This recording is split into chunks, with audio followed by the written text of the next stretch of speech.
Hello everyone. आज हम लोग देखेंगे इम्पोर्टेंट साइंस एमसीक्यू। हम लोग एसएससी और बीएसएससी इनका जो प्रीवियस ईयर है वो डिस्कस करने का सीरीज शुरू किए हैं। तो अभी हम लोग डिस्कस करने वाले हैं बीएसएससी का प्रीवियस ईयर क्वेश्चन, यानी बिहार स्टाफ सिलेक्शन कमीशन का पीवाईक्यू। अभी बीएसएससी का इंटरमीडिएट लेवल जो है क्लरिकल पोस्ट एग्जाम होने वाला है, तो हम लोग सोचे कि इसका जो भी पीवाईक्यूज है वो डिस्कस कर लेना चाहिए। तो आज हम लोग देखेंगे इंपॉर्टेंट साइंस का 25 क्वेश्चन। ठीक है भाई, चलो। सबसे पहले साइंस का जो क्वेश्चन यहाँ पर देखने को मिल रहा है वो है नॉर्मल एडल्ट मेल में। नॉर्मल जो एडल्ट मेल होता है उसमें हीमोग्लोबिन लेवल क्या होता है? नॉर्मल एडल्ट मेल हीमोग्लोबिन कितना होता है भाई? आप लोग को मैं 1-2 सेकंड टाइम दूंगा, उसमें आप लोग सोचिएगा, दिमाग में फिट करिएगा कि भाई हाँ ये हो सकता है। फिर मैं जब आंसर बताऊंगा तब देखना आपका सही है कि गलत है। आप लोग अपना मार्क्स भी नीचे कमेंट में लिख सकते हो कि भाई 25 क्वेश्चन में मेरा इतना सही हुआ। ठीक है, बढ़िया है। चलो बताओ तो पहला क्वेश्चन का आंसर क्या होगा? आंसर है 14 ग्राम से। ठीक है, 100 ग्राम्स ऑफ ब्लड में 14 ग्राम्स। ठीक है, 100 ग्राम्स ऑफ ब्लड में 14 ग्राम्स हो जाएगा एडल्ट मेल में haemoglobin. The alimentary canal usually larger in, इसमें एलिमेंट्री कनल यानी जो अंत्र है, अंत्र उसमें लार्जर किन में होता है? हार्बीवोर्स में यानी शाकाहारियों में, ओमनिवोर्स यानी जो सब खाते हैं, कार्निवोर्स यानी जो मांस खाते हैं, इंसेक्टिवोर्स यानी जो पतंग, समझ रहे हो, कीड़े मकोड़े खाते हैं जो इंसेक्टिवोर कहते हैं। इसका एलिमेंट्री कनल ज्यादा हो, बड़ा हो। इंसेक्टिवोर का तो नहीं हो सकता है भाई। हार्बीवोर हाँ हो सकता है, ओमनीवोर्स और कार्निवोर्स। बताओ।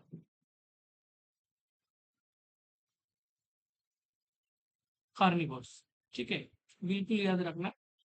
कार्निवोर्स, कार्निवोर्स के एलिमेंट्री कनल जो है बड़ा हो जाता है। ठीक है भाई, चल। Carnivores. Yellow colour of cow milk is due to, cow milk का येलो कलर क्यों होता है? This is due to carotene. याद रहेगा।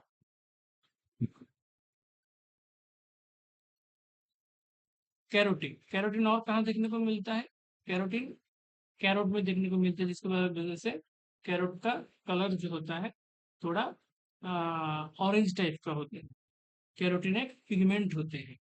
ठीक है, yellow colour of milk due to carotene. Seeds are oil preserve, बताओ। Seeds are oil preserve. Cold and dry, याद रखिए। कोल्ड मतलब फ्रिज, हम फ्रिज में चीजों को रखते हैं अच्छे से, मतलब कम टेम्परेचर में रखते ताकि एंजाइम एक्टिविटी कम हो जाए। जैसे सब्जियां, फ्रूट्स वगैरह हम लोग फ्रिज में रखते हैं। तो कोल्ड तो भाई जरूरी है, ड्राई होना भी जरूरी है, मॉइस्ट होगा। तो आप देखते होंगे कि हम लोग एक अंगूर ज्यादा दिन नहीं टिक पाता है, लेकिन एक किशमिश या तो रेजिन कह लो, वो ज्यादा दिन टिक जाते हैं क्योंकि उसमें मॉइस्चर नहीं होते हैं। तो कोल्ड और ड्राई ये दोनों सिचुएशन बहुत बढ़िया रहेगा सीड प्रिजर्वेशन के लिए। हार्मोनल यूजफुल फॉर, बताओ। हार्मोन का काहे जरूरत है भाई बॉडी में? मेटाबॉलिक प्रोसेस के लिए। ठीक है, हार्मोन कई तरह का हार्मोन होते हैं जो मेटाबॉलिज्म में हेल्प करते हैं। ठीक है, कुछ कैटाबॉलिज्म में हेल्प करते हैं, कुछ एनाबॉलिज्म में हेल्प करते हैं, है ना। जो कैटाबॉलिज्म हो चाहे एनाबॉलिज्म हो, है तो मेटाबॉलिज्म, है ना। तो हार्मोन का काफी अहम भूमिका रहते हैं मेटाबॉलिज्म। जैसे शुगर, मेटाबॉलिज्म। इंसुलिन होगा तो ब्लड में शुगर कम हो जाएगा, ग्लूकागन ब्लड में शुगर बढ़ा देता है। तो ऐसे ही हार्मोन का रोल मेटाबॉलिक प्रोसेस में देखने को मिलता है। एसआई सिस्टम में, एसआई मतलब एक सिस्टम होता है, सीजीएस सिस्टम, एसआई सिस्टम, ठीक है। तो एसआई सिस्टम में टेम्परेचर का यूनिट हो जाएगा क्या, केल्विन, है ना भाई, केल्विन हो जाएगा। एक केल्विन मतलब कितना हो जाता है, एक केल्विन यानी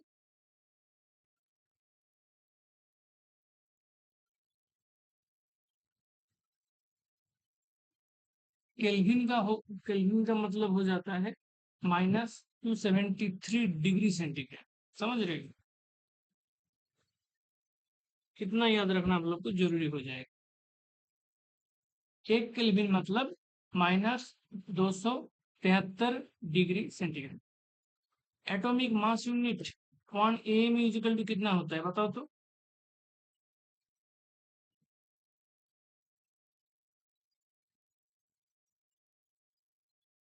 1.67 इंटू 10⁻⁻24 ग्राम।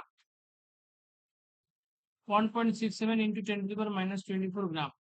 1 AMU यानी 1 atomic mass unit 1.67 into 10⁻⁻24 gram. 1.67 into 10⁻⁻24 gram. चलो, while climbing mountain a person leans forward because,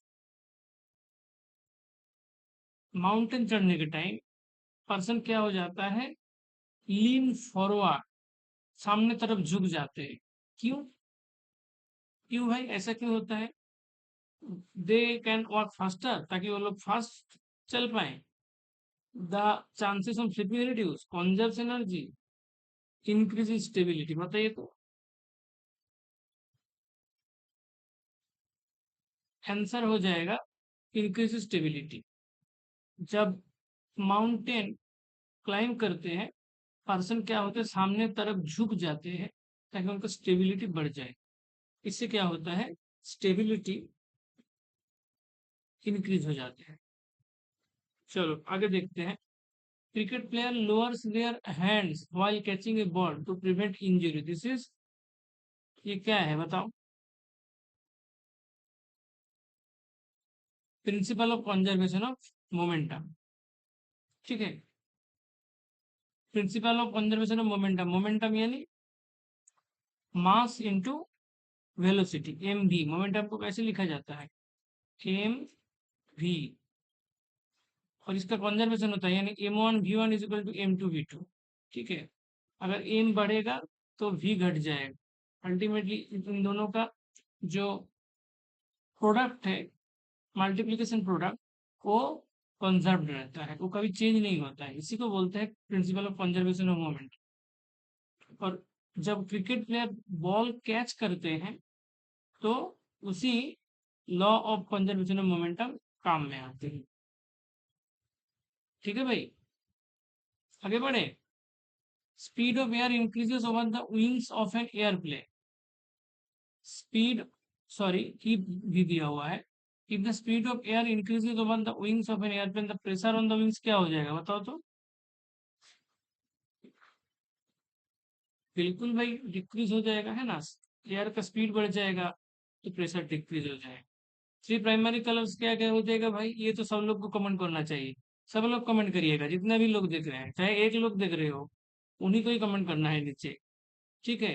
कि भाई 66 का आंसर फलाना ऑप्शन होगा। बस ऑप्शन लिख देना है, 1 2 3 4, जो भी है लिख देना है। लिखिए तो, 1 मिनट पॉज करके लिखिए।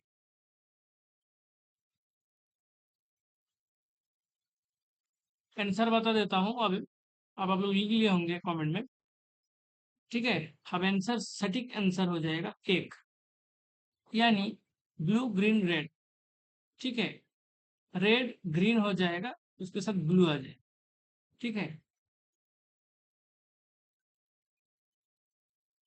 रेड ग्रीन के साथ क्या आ जाएगा भाई, ब्लू आ जाएगा।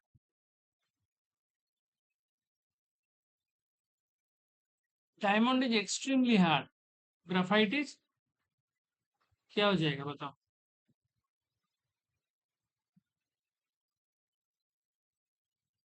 Very soft. ठीक है, very soft. During dehydration which of the following decrease sidely. ठीक है, जब डिहाइड्रेशन हो जाता है हमारा बॉडी में किसका कमी हो जाता है? बताओ, तो ये कॉमन सेंस की बात है। अरे भाई, नॉर्मल सॉल्ट जो है, normal salt sodium chloride NaCl जिसको कहते हैं।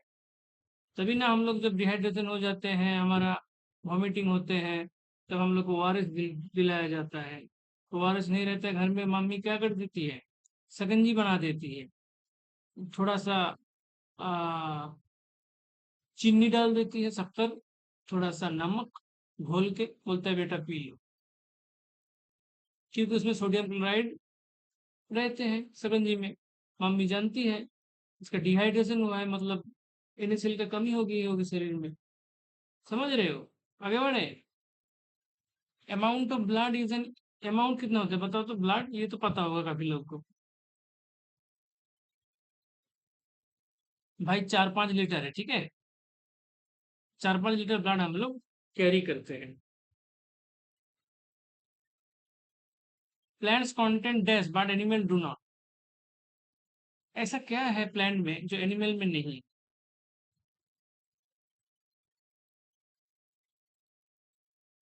सेलुलोज। सेलुलोज जो है ये प्लांट में मिलता है, एनिमल में नहीं मिलता है। एनिमल में सेलुलोज की जगह क्या देखने को मिलता है? ग्लाइकोज है। दोनों ही मतलब शुगर का फॉर्म, कार्बोहाइड्रेट का फॉर्म। ठीक है। सेलुलोज, स्टार्च, ये सब प्लांट में देखने को मिलता है। एनिमल में जैसे हमारा लीवर में काफी ग्लाइकोजन स्टोर रहता है कार्बोहाइड्रेट के नाम पे। ठीक है। तो ऐसा क्या है, सेलुलोज है जो एनिमल में कतई नहीं मिल सकता है। A body with mass of 100 grams experiences a force that accelerates it to a speed of 50 centimeter per second in 25 seconds. What are the acceleration and force? ठीक है भाई, बताओ। फोर्स का, फोर्स जो है, फोर्स का फॉर्मूला क्या है? F is equal to M and A, यानी मास इंटू एक्सेलरेशन। इसका मतलब यही होता है, फोर्स निकलने से पहले हम लोग को एक्सेलरेशन निकालना पड़े। ठीक है भाई। और एक्सेलरेशन जो होता है ए फिजिकल टू वी बाई टी, यानी पर यूनिट टाइम में वेलोसिटी क्या होता है, वही हो जाता है एक्सेलरेशन। तो एक्सेलरेशन यहाँ पर दिया हुआ है, स्पीड दे दिया है भाई। स्पीड मतलब कितना दिया है? 50 सेमी पर सेकेंड। तो 50, समझ जाना, हैंडराइटिंग में ध्यान मत देना, ठीक है, कॉन्सेप्ट में ध्यान दीजिएगा, नहीं तो दिक्कत होगी। नीचे हम लोग टाइम दे दिया, ऊपर 50 सेमी पर सेकेंड, नीचे 25 सेकेंड, यानी 50/2, 50/25 यानी 2 सेंटीमीटर पर सेकेंड स्क्वायर। क्योंकि ऊपर में क्या था, सेंटीमीटर 5 सेकेंड था, नीचे सेकेंड था, तो यूनिट हो जाएगा सेंटीमीटर पर सेकेंड स्क्वायर। तो एक्सेलरेशन 2 सेंटीमीटर यहाँ पर दिख रहा है, यहाँ पर भी दिख रहा है। अब एफ देखना पड़ेगा। एफ यानी फोर्स इजिकल टू कितना हो जाएगा? एम क्या है? 100 ग्राम है। मास बोला है ना, मास, मास 100 ग्राम है। तो मास हो गया 100 इंटू एक्सेलरेशन कितना? 2, यानी 200। अब बताओ यूनिट क्या होगा? एम का यूनिट क्या था? सेंटीमीटर पर सेकंड स्क्वायर। एक सॉरी, एम का यूनिट ग्राम था, यहाँ पर ग्राम, ये जो ग्राम है, एम का यूनिट ग्राम था। और एक्सेलरेशन का यूनिट सेंटीमीटर पर सेकंड स्क्वायर था। तो यूनिट हो जाएगा ग्राम सेंटीमीटर सेकंड पर सेकंड स्क्वायर। तो सेकंड टू दी पावर -2 भी लिख सकते हैं। ठीक है। और इसी को, ये जो हो जाता है आपका ये हो जाता है CGS यूनिट। CGS यूनिट मतलब सेंटीमीटर ग्राम सेकंड। यहाँ पर आपको दिख रहा है सेंटीमीटर ग्राम सेकंड में CGS यूनिट में है। और CGS यूनिट हो जाता है फोर्स का डाइन। जो फोर्स का एसआई यूनिट है वो है न्यूटन, सीजीएस यूनिट हो जाता है डाइन। तो हो जाएगा 200 डाइन्स। तो यहाँ पर 300 है, यहाँ पर 200 है, तो आंसर हो जाएगा 1। ठीक है भाई, किसी को कोई दिक्कत? डाइन देख के घबराइएगा मत, ठीक है। जो ग्राम सेंटीमीटर, जो ये वाला आ रहा है ग्राम सेंटीमीटर सेकंड स्क्वायर, ये सीजीएस यूनिट हो जाता है फोर्स का, तो उसी को डाइन कह देते हैं हम। ठीक है, ये भी पूछ ले सकता है आप लोग से कि फोर्स का सीजीएस यूनिट क्या है, डाइन मर देना। डाइन का मतलब क्या है ये भी पूछ सकता है, ग्राम सेंटीमीटर पर सेकंड स्क्वायर। चलो ये सब थोड़ा देख लेना भाई से। और ये यूनिट वगैरह के बारे में मैं थोड़ा पढ़ा के रखा हूँ, डिस्कस करके रखा हूँ।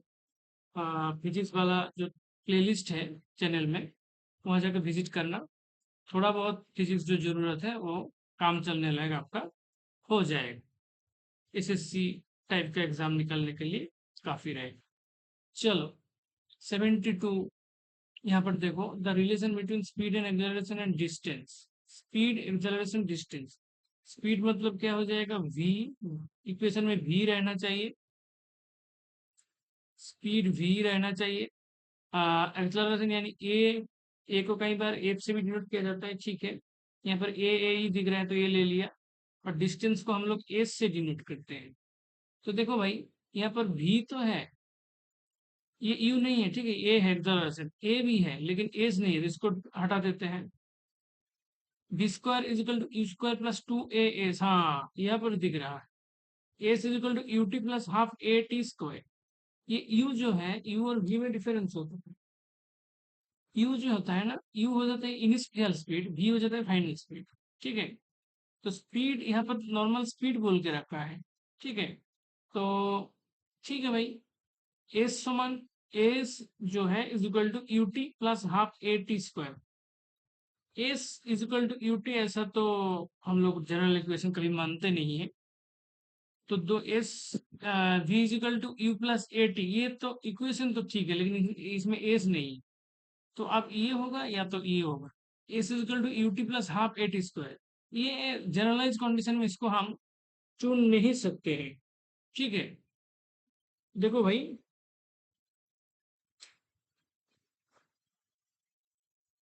जनरलाइज जो कंडीशन होता है उसमें हम इसको नहीं ले सकते हैं, क्योंकि s equal to u t, u जो है इनिशियल स्पीड है, स्पीड नहीं है, ठीक है। UT plus half eighty square, लेकिन यहाँ पर स्पीड का बात बोला है तो भी होना जरूरी है। तो हम लोग ये वाला फॉर्मूला ले लेंगे, v square is equal to u square plus 2a s. या तो ए को कई बार एफ से भी डिनोट कर देता है, A is equal to acceleration is equal to F, यानी V square is equal to square plus 2f S. तो यहाँ पर आंसर हो जाएगा V square plus is equal to square plus 2a S, यानी 72 का आंसर हो जाएगा 2। Light behave like a particle wave, neither particle nor wave both. कई बार इसको पार्टिकल की तरह माना जाता है। जब पार्टिकल की तरह मानते हैं तब कॉन्सेप्ट आ जाता है फोटोन का, फोटोन। और जब वेव भी मानते हैं लाइट को हम, है ना, लाइट को हम वेव भी मान लेते हैं, क्योंकि तभी तो हम वेव लेंथ नापते हैं ना। क्या बोलते हैं हम लोग, जो विजिबल लाइट स्पेक्ट्रम है, विजिबल जो हम लोग देखते हैं, 7 कलर है जिसमें विजी, और तो वो विजिबल रेंज में आता है 400 से 700 नैनोमीटर वेवलेंथ के अंदर। तो वेवलेंथ मापने हैं मतलब क्या है, वेव की तरह भी ट्रीट करते हैं। तो लाइट को हम लोग दोनों वेव और पार्टिकल की तरह ट्रीट करते हैं। यहाँ पर बोल रहा है if 1 kg of ice eight 0 degree centigrade is mixed with water. ये बहुत इंपॉर्टेंट क्वेश्चन है, काफी एग्जाम में मैं देखा हूँ इसको, तो देखना इसको अच्छे से। बोल रहा है 1 kg ऑफ आइस है जो कि 0 डिग्री सेंटीग्रेड में है, मिक्स कर दिया गया 1 kg ऑफ वाटर जो कि 10 डिग्री सेंटीग्रेड में है। रिजल्टिंग टेम्परेचर क्या हो जाएगा, बताओ। Between 0 to 10, below 0, equal to 0, none of this. 1 kg बर्फ है, 1 kg पानी है। बर्फ 0 डिग्री वाला है, पानी 10 डिग्री वाला है, ठीक है। तो रिजल्टिंग टेम्परेचर क्या होगा, ये आप लोग कमेंट करना, मैं देखूंगा कितना लोग इसको सही एज्यूम कर पा रहा है? अभी पॉज करके कमेंट कर दो नीचे 74 का क्या होता है। ठीक है, फिर मैं देखूंगा कितना लोग सही बताएं, क्योंकि जो सही बता सकता है इसको ना सुन के आंसर, उसका तो भाई फिजिक्स का कॉन्सेप्ट है, उसको हम मानना पड़ेगा। बताओ। देखो, ये जो आइस है 1 किलो वाला, ये 0 डिग्री में है, और यहाँ पर 1 केजी पानी पानी है 10 डिग्री में है। अब जो आइस है, आइस जो पानी में कन्वर्ट होगा, आइस तो पानी में कन्वर्ट होगा ना, या फिर पानी जो है आइस में कन्वर्ट होगा, क्योंकि 10 डिग्री वाला पानी 0 डिग्री में आ जाएगा तो बर्फ हो जाएगा भाई, और 0 डिग्री वाला बर्फ 10 डिग्री वाला पानी के टच में आ जाएगा तो पिघल जाएगा। तो कुछ बर्फ पिघलेगा, कुछ पानी बर्फ बनेगा। तो अल्टीमेटली जो होगा इसका फाइनली जो टेम्परेचर होगा वो 0 डिग्री के नीचे चल जाएगा, क्योंकि बर्फ जो है वो 0 डिग्री में है। अब पानी का टेम्परेचर क्या होगा, धीरे धीरे 10 से घटते घटते घटते घटते 0 के नीचे चला जाएगा, और पानी भी बर्फ हो जाएगा। अल्टीमेटली पूरा जो है वो जीरो के जो है ये बोल सकते हो कि नीचे चल जाएगा। ठीक है, तो यहाँ पर आंसर हो जाएगा बी। ठीक है, ये कॉन्सेप्ट बिल्कुल याद रखना, काफी एग्जाम में ये पूछ चुका है, पूछता रहता है। ठीक है, एक चीज इसमें लोग गलत क्या कर देते हैं पता है, सोचते हैं 1 केजी बर्फ है 0 डिग्री, 1 केजी पानी है 10 डिग्री, तो शायद इन दोनों का इक्विलिब्रियम हो जाएगा, और एक नंबर ऑप्शन को मान लेता है 0 और 10। कई लोग सोचता है 10 डिग्री वाला पानी है, 0 डिग्री वाला बर्फ है, तो 10 डिग्री के चक्कर में पानी पिघल जाएगा, और टेम्परेचर जो है 0 से तो थोड़ा बढ़ ही जाएगा। ऐसी बात नहीं है भाई साहब। कई लोग जो न्यूट्रल विचारधारा के लोग हैं वो इक्वल टू 0 भी कर बैठते हैं, लेकिन आप लोग याद रखिएगा, 0 10 तो बिल्कुल नहीं होगा, 0 और 10 के बीच में भी नहीं होगा, हालांकि 0 भी नहीं होगा, 0 का नीचे चल जाएगा टेम्परेचर। ठीक है, तो 74 का आंसर हो जाएगा 2, बिलो 0 डिग्री सेल्सियस। चलो, अब ये वाला क्वेश्चन देखेंगे, when white light passes through glass prism. पता ही है आप लोग को, लाइट जब प्रिज्म में पास करता है तो क्या होता है, रिफ्लेक्शन देखने को मिलता है। कलर जो व्हाइट लाइट जो है 7 कलर में टूट जाते हैं, विबजियोर जिसको कहते हैं हम। तो सबसे ज्यादा रिफ्लेक्शन किसका दिखा जाएगा विबजियोर में? देखो भाई, जिन लोग को पता है कमेंट करना, इतने में मैं बोल देता हूँ इसका बैकग्राउंड स्टोरी।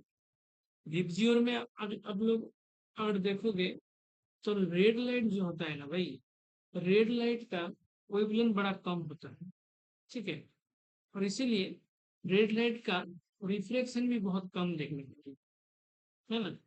रिफ्लेक्शन सबसे दिखाएगा वी, यानी वायोलेट। तो यहाँ पर जो 4 ऑप्शन दिया हुआ है, इसमें जो हमारा विजिबल स्पेक्ट्रम है उसको हम बोलते हैं वीव जी और,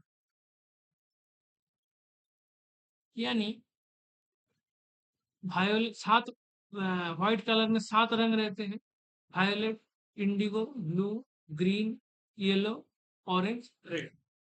इस तरफ जाएंगे तो वेवलेंथ बढ़ेगा, एनर्जी घटेगा। ठीक है, इसका जो है वेवलेंथ सबसे कम, रेड का वेवलेंथ सबसे कम, और वेवलेंथ सबसे कम इसका मतलब ही होता है रिफ्लेक्शन सबसे ज्यादा। तो रिफ्लेक्शन, ये जो 4 ऑप्शन दिया हुआ है, रिफ्लेक्शन इसका सबसे ज्यादा।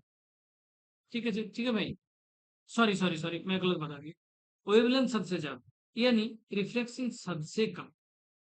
फिर उसके बाद आ जाएगा ऑरेंज, थोड़ा ज्यादा रिफ्लेक्शन। उसके बाद रेड, रेड हो गया, ऑरेंज हो गया। अब ब्लू, यहाँ पर ब्लू, व्हाइट तो छोड़ ही दो, व्हाइट थोड़ी कोई कलर होता है, ये साथ मिल जाएगा, ये साथ जब मिल जाएगा तब व्हाइट हो जाएगा। और तो आप देखो, आप कौन बच रहा है, ब्लू बच रहा है।